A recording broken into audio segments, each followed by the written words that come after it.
All right. This is a quick one, more about measure. I know I've talked about this in other videos, but I want to reiterate this. I think this is one of those things in the measure tool that is absolutely legendary. So we'll go into measure. And the first thing I'm going to do is specify my vector. I am going to go in this direction. Second thing I'm going to do is tell it I want to measure distance and turn off body. And I'm going to go to object. Okay, what's my first object? We'll pick that as my first object. Oops, I screwed up. I picked the whole entire body. I don't want the whole entire body. So I'm going to come over here, pick out in space to deselect everything, and pick single face. Okay, now that I have my single face selected, I am going to use just a free measurement. Okay, I know I have the pairs of objects, and I know I also have chain of objects, and I also know I have from reference object. This isn't what I'm talking about right now, even though you can use these, but maybe you don't want to create the measurement.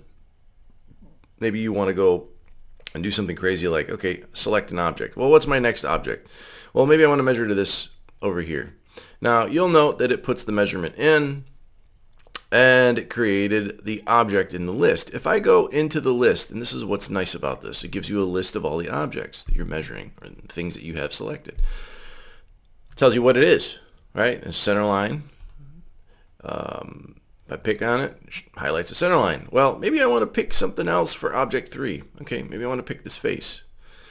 Note that it doesn't automatically march to the next object. The moment you come up here and select in the list the prior object or different object, whatever that may be, it stays on that object. So now there's my distance, okay?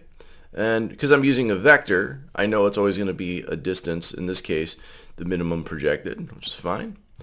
So up to there is 80, and you'll note that it just marches on to the next and on to the next. Oh, maybe I want to know where this hole's at. 78. So if you have to check the part, maybe you're doing a quick check on the thing, right?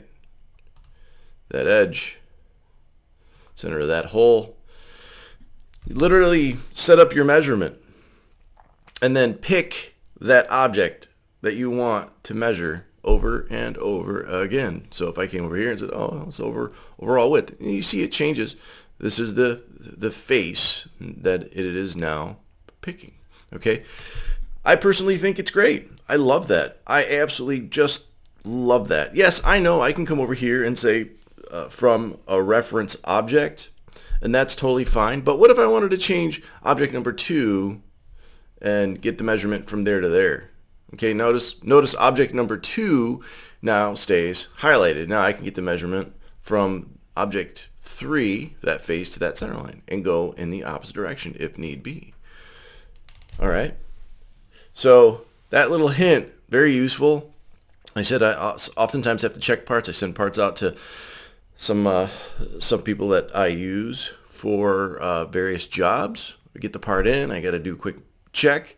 I can set up my measurement and go in any direction and just simply pick the new object that I want to replace, go back and forth in said fashion, and it works out great.